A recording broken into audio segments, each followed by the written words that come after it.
السلام عليكم ورحمة الله وبركاته. أهلا بكم في حلقة جديدة من عالم الزبرة فينش. النهاردة إن شاء الله هنتكلم عن أهم الأسئلة أو أهم المعلومات اللي لازم نبقى عارفينها قبل ما نربي الزبرة. ان شاء الله قبل ما نبدا يا ريت تدعمونا بلايك وشير للفيديو ده لو عجبكم ان شاء الله، ولو مش مشتركين في القناه تشتركوا وتدوسوا سبسكرايب. اول سؤال عندنا النهارده ان شاء الله، انثى الزبره بتضع كام بيضه؟ احنا عندنا دايما الزبره او زوج الزبره بيضع عندنا من 3 الى 8 بيضات، بمتوسط 5 بيضات في العش الواحد. وطبعا ده بيتوقف عن عمر الانثى، التغذيه السليمه، حجم الانثى. وبرضه بيعتمد ان احنا شغلنا الانثى دي عند 3 شهور ولا شغلناها عند 5 شهور ولا شغلناها عند 7 شهور اول شغل ليها يعني. تاني سؤال عندنا، طيور الزبرة بتضع كام عش في السنة؟ طيور الزبرة عندنا بتحط او بتشتغل عندنا 6 او 7 وشوش في السنة لو انا بشغلهم طول السنة. وطيور الزبرة ما عندهاش اي مشكلة ان هي تشتغل طول السنة، وهي عبارة عن ماكينات تفريغ بالفعل، يعني اسمه على مسمى ان هو مكن تفريغ. بس احنا يعني يفضل ان احنا نريحها 3 شهور الصيف. ده هيدينا افضل انتاج، وفي نفس الوقت مش هنهلك الطيور، لان طبعا الطيور بتبذل مجهود كبير قوي قوي قوي في وضع البيض والتأكيل الدائم طول السنة. تالت سؤال عندنا النهاردة ان شاء الله، ما هي مدة حضانة البيض؟ طبعا مدة حضانة البيض بتبقى من 11 ل 15 يوم، بمتوسط 13 او 14 يوم ده العادي. طبعا فترة حضانة البيض بتختلف من جوز للتاني بسبب طبعا اهتمام الأنثى أو خبرتها في الاهتمام بالبيض، أو طبعا بيختلف على حسب الموسم، سواء صيف أو شتاء، برضو بيفرق أيام بسيطة برضو. بس هما لا يتعدى، يعني هما فرنج من 11 ل 15 يوم. السؤال اللي عندنا اللي بعده، امتى طيور الزبرة او الزغاليل بتاعة الزبرة بتبدأ تخرج من العش او تكتشف العالم الخارجي ليها؟ هي بتبدأ تعمل الحركة دي من اول 17 يوم، بتبدأ تلاقي الفرخ او الزغلول بيبدأ يحاول يطلع بره العش او يكتشف العالم الخارجي ليه. من 17 ل 21 يوم ده بيبدأ خروجهم للعالم الخارجي، ويبدأ يتفحص السلاكة او القفص. وطبعا ده بيختلف من فرخ لاخر، وحسب طبعا اهتمام الزوج بيه، الاكتمال ريشه. وفي الغالب بيبقى مكتمل الريش بنسبة كبيرة جدا وهو خارج من العش. السؤال اللي بعده، متى يتم فطام طيور الزبرة؟ يعني امتى بيتم فطام الزبرة؟ الزبرة بيتفتم من 38 ل 40 يوم، طبعا حسب الاهتمام بتأكيل الأهالي. يعني الجوز مهم جدا، سواء حنين على الطيور ولا مش حنين، سواء يقدر يأكل الأربع الفراخ أو اللي طالعين أو الصبح. السؤال اللي بعده، امتى طيور الزبرة بنقدر نفطمها او بتتفطم وتعتمد على نفسها في قد تقريبا بتبدا تعتمد على نفسها من 38 ل 41 يوم، بتبدا الطيور تاكل لوحدها. طبعا ممكن قبل كده وممكن تاخر شويه عن كده، ده طبعا بيتوقف على نوع التغذيه للمربي. هل بيدي كالسيوم، هل بيدي خضروات، طبعا اهتمام الاهالي بالتاكيل. وان برضو المربي يساعدها في ده بالاكل النين دايما وبسلطه الخضروات اللي احنا بنعملها. وهتلاقي طريقه الخضروات والكالسيوم وخلطات تمليح ده كل ده ان شاء الله، واي حاجه عن التغذيه السليمه في فيديوهات قبل كده كنا عاملينها، تقدر تبص عليها. السؤال اللي بعده، امتى طيور الزبرة بتبدأ تبقى جاهزة للتزاوج؟ طيور الزبرة بتبلغ تقريبا متوسط من 3 شهور إلى 3 شهور ونص. تقدر تشغلها عادي جدا، ولكن يعني احنا بنفضل ان احنا نشغل طيور الزبرة وهي عمرها من 5 ل6 شهور تقريبا. ده ليه؟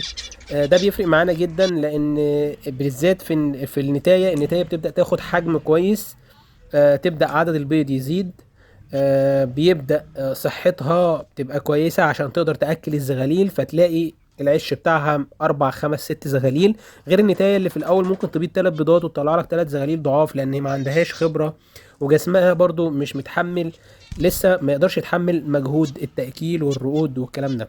السؤال اللي بعده، وسؤال كتير جدا جدا جدا الناس بتتكلم عنه، هو الزبرة مناعته ضعيفة؟ الناس كلها تقول لك الزبرة من الطيور الصعب تربيتها او مناعتها ضعيفة. بالعكس، طيور الزبرة مناعتها قوية جدا جدا جدا، ممكن تقعد سنة واتنين وتلاتة ما شاء الله ما عندكش ولا حالة وفاة من الاهالي طبعا. ومفيش اي حد يعيا طالما انت ملتزم بكل حاجة وملتزم باهتمام اهتمامك بالطيور. طيب هو ايه اللي بيخلينا نقول عليه مناعته ضعيفة؟ هو طائر الزبرة اضعف حاجة او اقوى حاجة تقدر تعييه هو طيارات الهواء. ودرجة الحرارة في الصيف الاتنين. ايه حلهم؟ تيارات الهواء حلها بسيط جدا، في مشمع شفاف بتجيبه تقريبا هتلاقي المتر بتاعه 15 جنيه ل 20 جنيه ماكسيموم، يعني اكتر حاجة من 15 ل 20 جنيه. بتبدأ تغلف السلاكة كلها او القفص وتسيب فتحة صغيرة جدا اللي هي بتفتح منها تحط الاكل والمية، والباقي يبقى بالمشمع الشفاف ده في الشتاء. طب وفي الصيف؟ في الصيف دايما حاول ما تعرضهمش للشمس يعني المباشرة، وفي نفس الوقت حط لهم دايما طبق يستحموا فيه. هم لما يحسوا درجة حرارة عالية هو بيبقى فاهم ده كويس وبينزل يبرد جسمه، وفي نفس الوقت المية دي بيستغلها في تبريد البيض وتظبيط الرطوبة بتاعة البيض، وهو فاهم ده كويس. انت بس مجرد تحط له في الايام حر جدا تحط له طبق فيه مية نظيفة. السؤال اللي بعده ذكر الزبرة بيتزاوج مع كام انثى؟ ذكر الزبرة ممكن يتزاوج مع 2 و3 و10، يعني هو ملوش عدد كتزاوج كتلقيح، ولكن احنا بنتكلم على تزاوج يعني تفريخ، يعني وضع بيض، يعني اهتمام بالزغاليل. يقدر ياخد كام نتاية؟ هي نتاية واحدة بس، سواء في أقفاص سواء في مجموعات. بمعنى انا دلوقتي لو عندي ذكر اديته نتايتين مش هيهتم بالعشرين، وهيبقى اهتمام متوزع، وفي نفس الوقت هيطلع لك زغاليل ضعيفة او ممكن يهمل الزغاليل وما ياكلهاش. فانت تحط في الاقفاص لكل ذكر نتايه واحده. يعني لو حطينا 10 ذكور حط ال10 ذكور دول بالكتير قوي 11 نتايه او 12 نتايه. طب احنا بنحط نتايه زياده ليه؟ احنا بنحط نتايه او 2 زياده عشان دايما النتي ما بتبقاش جاهزه للتزاوج، فاحنا بنحط ال 12 نتايه بحيث اسرع ان كل ذكر ياخد نتايه الجاهزه، وفي الاخر بيبقى لي نتايه او 2 الزياده ممكن اشيلهم من السلاكه وممكن اسيب واحده بس. اكتر من كده ما ينفعش، هيعمل لي مشاكل كتير في السلاكه، هيبقى فيه شجار كتير في السلاكه وهتلاقي الانتاج ضعيف، ودايما هتلاقي النتي دي بتضرب الزغاليل ودايما بتروح تهجم على عشوش تانية، وهيبقى في مشاكل انت غني عنها في تربيه الزبره في السلكات. اخر سؤال عندنا وهو سؤال بيجي برضو في دماغ ناس كتير. طيب السؤال بيقول هل طيور الزبرة طيور مربحة، يعني تجارة مربحة؟ طيور الزبرة عموما طبعا هي مش مربحة قوي ولا متوسطة، هو الربح بسيط جدا لأسباب كتير. لأول سبب إن جوز الزبرة أصلا رخيص، جوز الزبرة حاليا متوسط 80 جنيه، ده اللي هو الشغال من 80 ل 90 100 جنيه، تمام. فهو بالتالي الزغاليل بتاعته لو انت عرفت تبيعها او الشعبيه تبيعها ب 60 جنيه.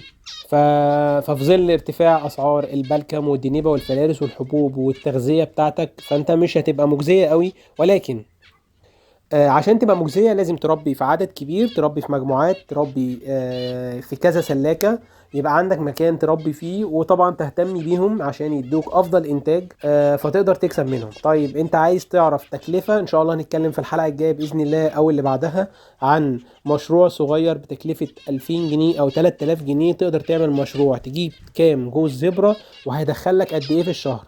ان شاء الله ده في الحلقة الجاية او اللي بعدها، تمام. وفي نهاية حلقتنا أتمنى إن الفيديو يكون عجبكم إن شاء الله، وبإذن الله استنوا مننا فيديوهات تاني في قناة عالم الزبرة فين، ويا ريت لو الفيديو عجبكم تعملوا لايك وتعملوا شير للفيديو، وشكرا ليكم والسلام عليكم ورحمة الله وبركاته.